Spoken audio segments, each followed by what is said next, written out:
Nothing ever comes easy. They told me it was just a dream, but I'ma prove them wrong.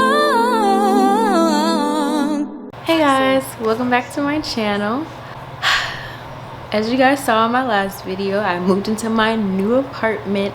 Love it, by the way. Still loving it, even though I've only been living here for, how long has it been? 5 days. I've been living in my apartment for 5 days now, and I absolutely love it. So before I had to get my apartment, obviously there was a process for me to even be able to get this apartment. Sorry if it's like super duper bright. I'm like trying to figure out lighting, seeing that I'm in a new place, so lighting is different in this place right now. I have a lot of natural light, and so I need to figure out how and where I want to record things. So yeah, but anyway, so I kind of just wanted to get on here and kind of explain my process of getting my apartment as still like a young person and all of that. As you guys probably saw in both of my moving videos, so the moving update video, which I'll link in the cards, and then my actual apartment tour video, which I'll also link in the cards, I had been saying that the moving process was very stressful for me, and I didn't really go in depth on why it was so stressful. So as all of you guys know, I am still kind of a current college grad, and so my adulting life is kind of still very new, and I'm still kind of figuring things out on my own and all of that stuff, right? So pretty much the reason why moving was so stressful for me was because of the wonderful thing called credit. Now, I think I mentioned this in another video, I was blessed enough to not have to take out loans in college, so that was great. However, I didn't have any knowledge about credit. Like, I literally did not learn about credit until my senior year, last semester of college. So anything before that, I didn't know anything about credit and how to get it and how important it was and all of that stuff. So I kind of had to figure that stuff out on my own, which sucked because I always knew that credit was super duper important, and that people would always say like, oh, you need credit, you need good credit, and bad credit is bad, blah blah blah. Like, I would always hear people use the term credit and how important it was in their life, but I never really got a chance to like really dig deep in it and learn more about it in order to apply it to my life. So long story short, when I moved in my first apartment, I didn't need a credit check or anything like that. I was able just to move right in, show proof that I made money to be able to pay rent, and then I just was able to move in. Moving forward though, as I was like trying to find new apartments to move into, I was running into the issue of me not having any credit history. I have none. I never taken out a credit card. I don't have any loans. Like, I literally have nothing in my name that shows that I, you know, have quote unquote good credit. And yes, I have like a phone bill, like I pay my own phone bill, but my phone bill is not in my name, it's in my brother's name. So it's like I don't have anything with my name on it to show people that I have good credit history, although I pay all my bills on my own on time. And so it was kind of frustrating because it's like, here I am, I have an income, I'm very responsible, I know how to pay bills and all that, but because I don't have proof, or proof the way of like proof through credit history, I was stuck. And so I was running into the problem of having to have a co-signer or a guarantor in order for me to get a new apartment.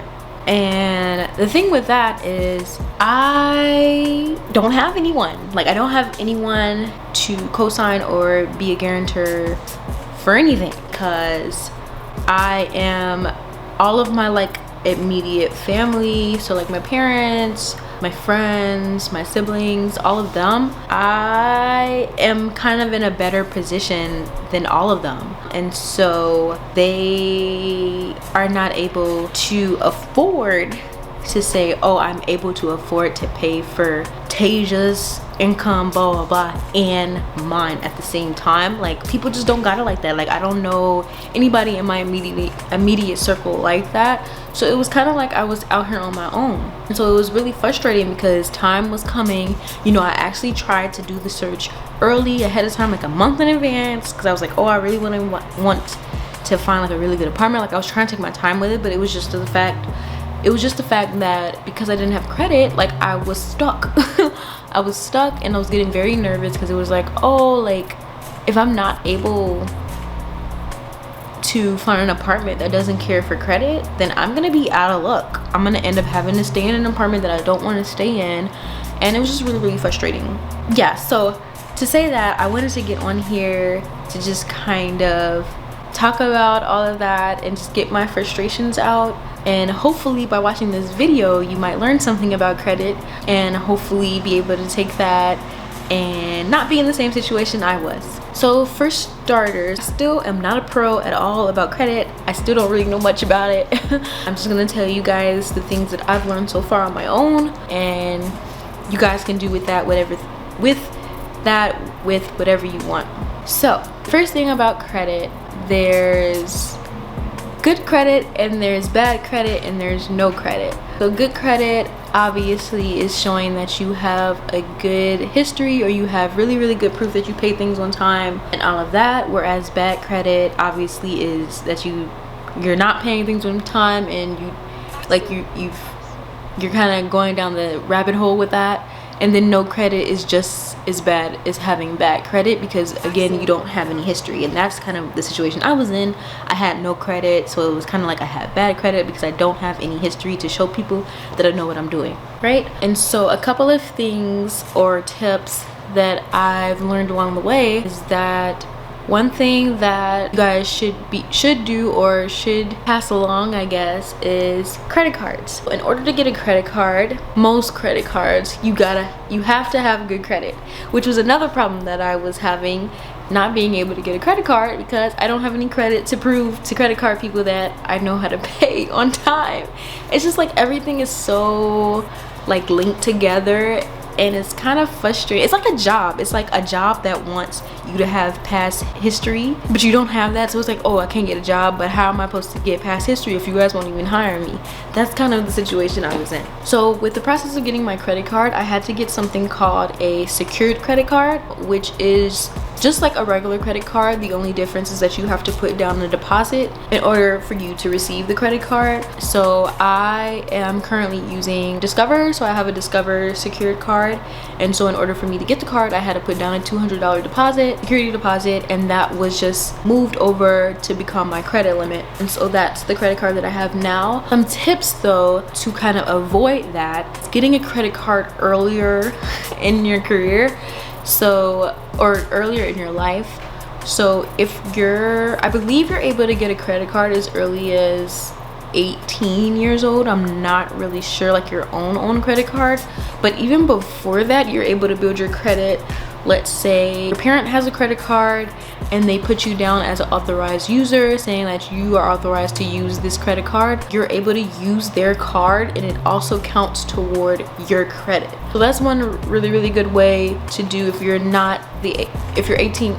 17 and under and you want to start building your credit. You can see if your parents or someone that you know has a credit card, and they can put you down as an authorized user, and you can start using it super early to start building your credit history super early. But let's say you don't have people that have credit cards or good credit, and you kind of have to wait to do things on your own. You can start as early as 18, so your first year after high school or whatever, and you can go the route of getting a secured credit card as early as then. That's kind of where I made my mistake. I didn't get a credit card throughout college, so I didn't have time to build my credit history. Like I literally just got my credit card a couple months ago, so like my credit is very, very new. And so one thing I would recommend is starting early. So if you're able to get a credit card while you're in college or in your like post-secondary life, do that, so you're able to start it early. So when you're 21, 22, 23, you're able to already have that credit history built up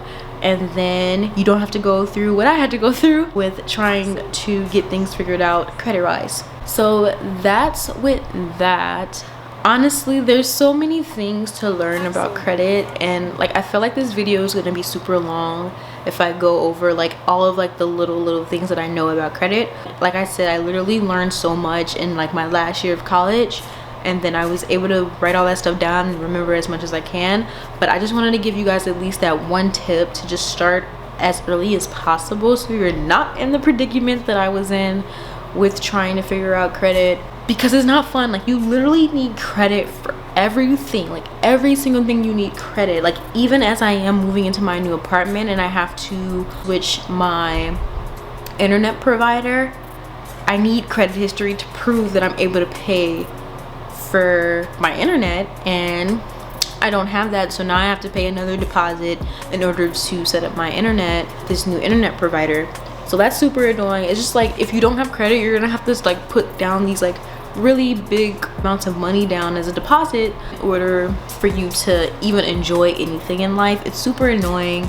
So yeah, I'm just gonna stop this video here because I really don't even know where I was going with this video. I just kind of wanted to talk about kind of my frustrations, because I know I was just really saying that the moving process was stressful, and it honestly was just so stressful because of the credit problem. But like I said, I got my credit card, so hopefully next year in February or March I'll have some type of credit history and I won't be in this predicament, and I'll be able to enjoy more things in life and not have to be so stressed out about everything because I have so little credit. But yeah, so if you like this video, I know this video was literally everywhere. I didn't really plan this video out. I was just like, yo, like I really need to talk about this, so I'm just gonna talk about it, and didn't really plan it out. But yeah, if you like this video, or if you want me to do another video, like a more in-depth video about credit, let me know down in the comments, and give this video a big thumbs up, share with all your friends, and then of course subscribe. Yeah, that's all I have. So I'll see you guys in my next one. Bye.